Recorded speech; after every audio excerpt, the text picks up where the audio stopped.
ತಂದೆಯಾದ ದೇವರೇ, ಯೇಸು ಕ್ರಿಸ್ತನ ಪವಿತ್ರವಾದ ನಾಮದಲ್ಲಿ ಪವಿತ್ರಾತ್ಮನ ಸಹಾಯದೊಂದಿಗೆ ಕರ್ತನಿನ ಪಾದ ಪೀಠಕ್ಕೆ ಬಂದಿದ್ದಾರೆ. ಮಗು ಜೇಸ್ ಆರೋಗ್ಯಕ್ಕಾಗಿ ನಾನು ಪ್ರಾರ್ಥಿಸುತ್ತೇನೆ. ಮಗುವಿನ ಆತ್ಮ, ಪ್ರಾಣ, ಶರೀರಕ್ಕೆ ಎದುರಾಗುವ ರೋಗಾತ್ಮ ಶಕ್ತಿಗಳನ್ನು ಯೇಸು ನಾಮದಲ್ಲಿ ಬಂಧಿಸ್ತಾ ಇದ್ದಾನೆ. ಎಲ್ಲ ಕಫಗಳು, ಶೀತಗಳು, ಜ್ವರಗಳೆಲ್ಲ ಗುಣಸಮೇತ ಕಿತ್ತೋಗಲಿ. ಮಾತ್ರವಲ್ಲ, ಈ ಸ್ಥಳದಲ್ಲಿರುವ ನೋವು ಈಗಲೇ ಬಿಟ್ಟು ಹೋಗಲಿ. ರೈಟ್ ನಾವು ಮಗುವಿನ ಶರೀರದ ಸೌಖ್ಯ ರಿಲೀಸ್ ಮಾಡ್ತಾನೆ. ಪಕ್ಕೆಗಳಲ್ಲಿ ಸೌಖ್ಯ ರಿಲೀಸ್ ಮಾಡ್ತಾನೆ. ಪಕ್ಕೆಗಳಲ್ಲಿ ಅಡಗಿ ಕೂತು ದುರಾತ್ಮ ಶಕ್ತಿ ಅದು ಬಿಟ್ಟು ಹೋಗಲಿ. ರೋಗವನ್ನುಂಟು ಮಾಡುವಂತ ರೋಗಾತ್ಮ ಶಕ್ತಿ ಬಿಟ್ಟು ಹೋಗಲಿ, ಸೌಖ್ಯವಾಗಲಿ. 2 Corinthians 3:17 ಎಲ್ಲಿ ದೇವರ ಆತ್ಮನಿದ್ದನಲ್ಲಿ ಬಿಡುಗಡೆ ಬಿಟ್ಟು ಜೇಸ್ನ ಶರೀರದಲ್ಲಿ, ಜೇಸ್ನ ಆತ್ಮದಲ್ಲಿ, ಹೃದಯದಲ್ಲಿ ಪವಿತ್ರಾತ್ಮ ವಾಸ ಮಾಡ್ತಾ ಇದ್ದಾನೆ. ಆತನಿಗೆ ಬಿಡುಗಡೆ ಉಂಟು. ಯೋಹನ 8:30 ಮಗನಾದ ಯೇಸು ಕ್ರಿಸ್ತನ ಬಿಡುಗಡೆ ಕೊಟ್ಟರೆ ನಿಜವಾದ ಬಿಡುಗಡೆ ವಾಕ್ಯ ನೆರವೇರಲಿ. Right now in the name of Jesus.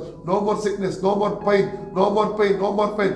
ಈಗಲೇ ಜೀವ ಮಾತಾಡ್ತಾನೆ. ಪಕ್ಕೆಯ ಮೇಲೆ ಸೌಖ್ಯ ಮಾತಾಡ್ತಾನೆ. ಪಕ್ಕೆಯ ಮೇಲೆ ಸೌಖ್ಯ ಮಾತಾಡ್ತಾನೆ. ಫ್ರೀ ಆಗಲಿ in the name of Jesus.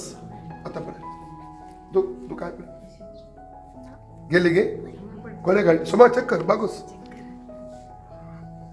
ನಾಗೆ ಗೆಲ್ಲಿಗೆ ಕೊನೆಗಾಡಿ ಜೇಸುನೆ. Okay, God bless you. Praise the Lord. My name is Jace. Last Monday I had fever and pain in my ribs. My mother took me for the church and Pastor Sunil prayed me. Then my pain was gone immediately.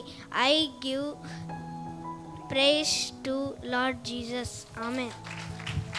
ದೇವರ ನಾಮಕ್ಕೆ ಸ್ತೋತ್ರವಾಗಲಿ. Last Monday ಅವನಿಗೆ ಜ್ವರ ಬರ್ತಿತ್ತು, ಮತ್ತು ಇಲ್ಲಿ reefs ಹತ್ರ, ಪಕ್ಕೆಲು ಹತ್ರ ನೋವು ಅಂತ 3 ದಿನದಿಂದ ಹೇಳ್ತಾ ಇದ್ದ ನನಗೆ. ನಾನು ಎಣಿಸಿದೆ ಇಲ್ಲಿ ಆಡುವಾಗ ತಾಗಿದ್ದಿರ್ಬೋದು ನಿನಗೆ ಅಂತ ನಾನು ಹೇಳಿದೆ. ಹೇಳಿ ಆದಮೇಲೆ ಕೂಡ ಮತ್ತೆ ಕೂಡ ನಾನು ಕೇಳ್ತಾ ಇದ್ದೆ ಇನ್ ಬಿಟ್ವೀನ್, ಆದರೆ ಪೇಯ್ನ್ ಉಂಟು ಅಂತ ಹೇಳ್ತಿದ್ದ. ನಾನು ಕೂಡ ಮನೆಯಲ್ಲಿ ಪ್ರೇಯರ್ ಮಾಡಿದ್ದೆ. ಆದರೆ ಮಂಡೇ ನಾನು ಸಂಡೇ ನೈಟ್ ಜ್ವರ ಇತ್ತಂತ ಮಂಡೇ ನಾನು ಕಳಿಸಲಿಲ್ಲ ಸ್ಕೂಲಿಗೆ. ಮತ್ತು ನಾನು ಎಲಿ ಸಿಸ್ಟರ್ಗೆ ಫೋನ್ ಮಾಡಿ, ಪಾಸ್ಟರ್ ಇದ್ದಾರಾ, ನಾನು ಮಗನನ್ನು ಕರ್ಕೊಂಡು ಬರ್ತೇನೆ ಅಂತ ಹೇಳಿದ್ದೆ. ಹಾಗೆ ಮತ್ತೆ ನಾವು ಬರುವಾಗ ಸಿಸ್ಟರ್ ಹೇಳಿದರು ಇಲ್ಲೇ ಚರ್ಚಲ್ಲಿ ಇದ್ದಾರಂತ.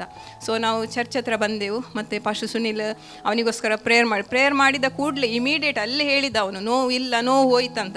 ಅದರ ಮೇಲೆ ನಾನು ನೆಕ್ಸ್ಟ್ ನನಗೆ ಅಂದರೆ ಅವನ ಹತ್ರ ಕೇಳ್ತಾ ಇದ್ದೆ, ನೋವು ಉಂಟಾ ಸತ್ಯ ಹೇಳು ನನ್ನ ಹತ್ರ.